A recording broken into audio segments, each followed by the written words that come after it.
Hampir seminggu sudah pasca pertemuan Anang Ashanty dan Kade Raul Lemos bersama Aurel dan Azriel. Segala kisruh di antara Kade dan anak-anaknya pun kini selesai sudah.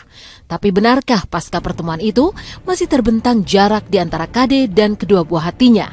Benarkah Aurel tetap memilih tinggal bersama Anang Ashanty, padahal Kade sudah menyiapkan satu kamar khusus bagi Aurel dan Azriel jika keduanya menginap di rumah Kade dan Raul Lemos? Anak-anak sendiri ditunjuk langsung sama pipinya.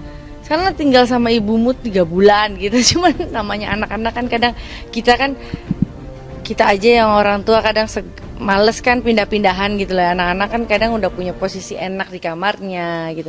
Tapi Raul sudah mengingatkan saya untuk Doben siapkan kamar buat anak-anak. Salah hak asuh itu kan sempat Mbak Kade juga aku bilang jangan nanya ke kita. Kalau nanya ke kita kan nanti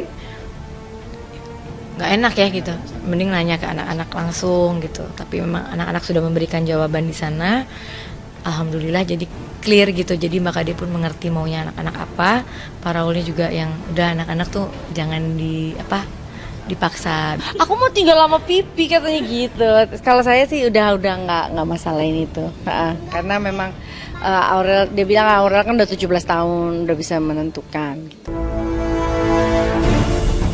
Dan mengejutkan, meski pertemuan itu telah meruntuhkan tembok di antara keluarga Anang dan sang mantan istri Kade dan Raul, namun pembaca mikroekspresi menangkap kesan berbeda saat terjadi pertemuan keluarga itu. Lalu benarkah Anang yang meski telah memeluk Raul serta bertukar nomor ponsel, masih membangun batas di antara keduanya? Benarkah pula Aurel dan Azriel masih merasa takut saat berjumpa Raul Lemos? Kalau saya melihat dari keseluruhan ini, dari yang 4 ini mereka sudah mulai ikhlas ya untuk menerima semua permasalahan. Terutama ini dua orang ini dia yang mengarahkan anak-anaknya. Ini udah cukup bagus banget. Tapi kalau saya melihat di sini masih ada keganjalan hati, masih belum 100%, dalam arti dia masih harus ada yang diklarifikasi lagi gitu loh. Karena ini saya melihat nafasnya aja masih setengah gitu loh. Anak-anaknya masih terlihat nggak dekat ya dengan orang tua, terutama Krisdayanti sama ini. Melalui harus ada istilahnya instruksi gitu loh, instruksi dikasih tahu gitu. Sini salam dulu atau apa itu. Jadi tidak ada secara otomatis. Kalau anak yang memang sudah hubungannya dekat itu tanpa dikasih tahu pun mereka harus otomatis. Biasanya begitu. Ya kalau saya lihat waktu pertama gitu ya memang kita saling pelukan, saling salaman. Tapi yang saya lihat di wajah anak-anak itu ada perasaan rindu dan takut sama Om kayaknya ya. Cuman ya mereka anak-anak gitu. Justru saya panggil Azriel untuk tarik kursi samping saya peluk gitu, sambil yang tua-tua sambil ngobrol tapi saya peluk gitu. Gimana sih ya? Tadi Anang juga dia hanya sekedar peluk aja, tapi tidak ada keikhlasan ya dalam tanda kutip ya. Masih dia juga nggak ngelihat muka loh. Setelah peluk langsung gitu loh.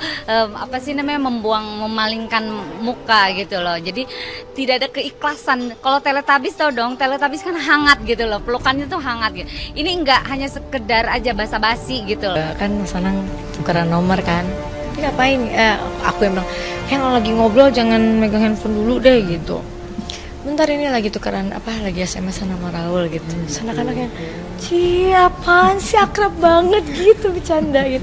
Jadi aku yang ketawa-ketawa di mobil kan yang iya nih nanti kapan kita kan belum pernah ke Dili, nanti kapan-kapan kita ke Dili ya gitu. Terus si Jel, aku udah pernah katanya. Si kakak, iya aku juga belum gitu kan.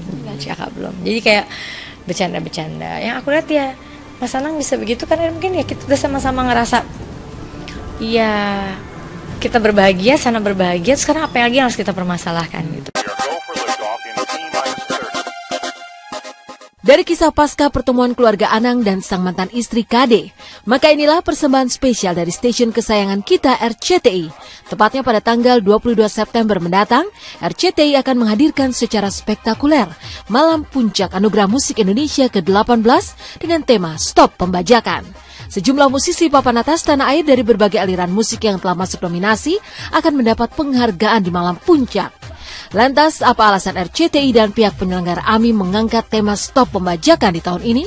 Kita tahu bahwa pembajakan ini adalah musuh besar bagi industri musik Indonesia.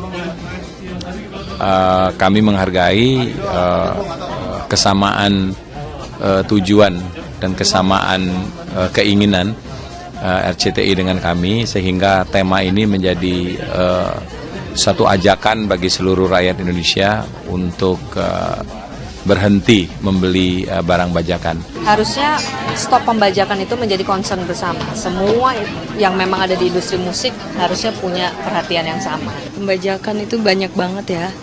Apalagi dangdut-dangdut yang di acara-acara gitu juga banyak, sampai nggak asli semua. Sampai kita sendiri waktu itu pernah nyoba di tukang kaset, kita nanya, dulu kan kita baru masuk di dunia industri musik, ada nggak ya kaset kita, udah ada nggak? Pas kita nyoba, ya apa sih? Pas kita nyoba, bajakan ternyata. Demikian pemirsa, kabar terkini, terpercaya, teraktual yang kami sajikan hari ini. Terus saksikan Intens setiap hari Senin hingga Jumat pukul 6.30 waktu Indonesia Barat hanya di RCTI.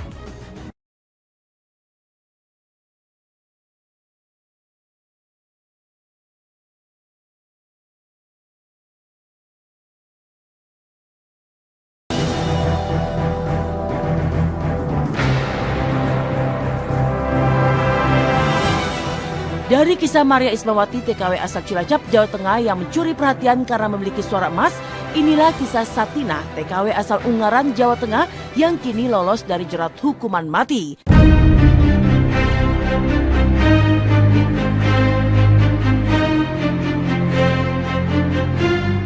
Setelah penggalangan dana sebesar 21 miliar terkumpul, Satina yang sempat mendekam di penjara selama 8 bulan, kini bebas dan pulang ke tanah air tanggal 2 September lalu. Dan inilah Melanie Subono saat menjenguk Satina yang kini mengalami stroke dan dirawat di Rumah Sakit Polri Jakarta Timur berikut ini. Kita sekarang lagi bareng dengan Satina yang sudah sampai di Jakarta, dan beliau sudah jauh lebih sehat. Saya mau bilang terima kasih buat semuanya. Jangan pernah stop berjuang, akhirnya keadilan juga akan menangkan.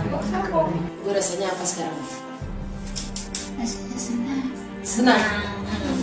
Yang paling senengin apa? Kepulangan. Kenapa? Akhirnya rasanya nyampe Indonesia. Akhirnya nginjek kaki di Indonesia rasanya. Aneh. Ibu Satina satu jelas ya, dia mengatakan terima kasih untuk semua yang sudah apa sih kalimatnya dia? Terima kasih ya, dia cuma megangin tangan gue doang dan tadi bilang terima kasih, tolong sampaikan ke semuanya terima kasih. Itu aja sih. Sementara mereka berobat, beliau berobat sekarang kalau saya tidak salah atas dana pemerintah. Aku seneng banget, alhamdulillah Mbak Satina bisa pulang ke Indonesia berkat teman-teman juga, berkat Melanie Subono juga yang berinisiatif mengumpulkan dana untuk Mbak Satina.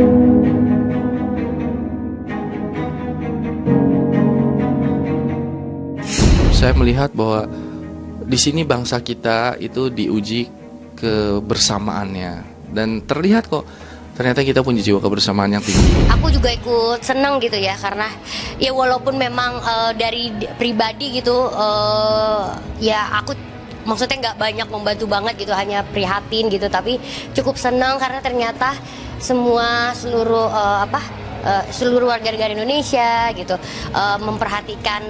memperhatikan Satina, terus udah gitu dan dia terlepas dari maut ya. Kalau saya duga terhadap Satina pastinya ya positif, ada hal positif, alhamdulillah bisa nyampe di sini dan mudah-mudahan kondisinya cepat membaik. Dari kisah pilu Satina yang pernah bekerja di Arab Saudi, inilah tragedi di Masjidil Haram yang menguak duka dunia. Setelah badai pasir yang melanda Mekah Al-Mukarramah pada hari Jumat tanggal 11 September 2015, salah satu alat berat krain berkapasitas 1.000 ton di Mekah tiba-tiba saja jatuh dan menimpa kerumunan jemaah yang tengah bersiap menjalankan ibadah.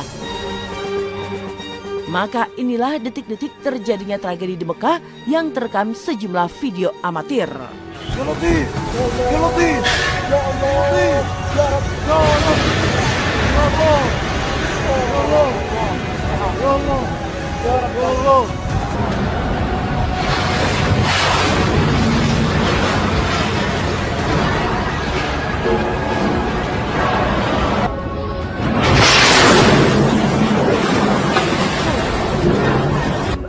عمليات الإخلاء في على أكمل وعلى الدرجة الحمراء.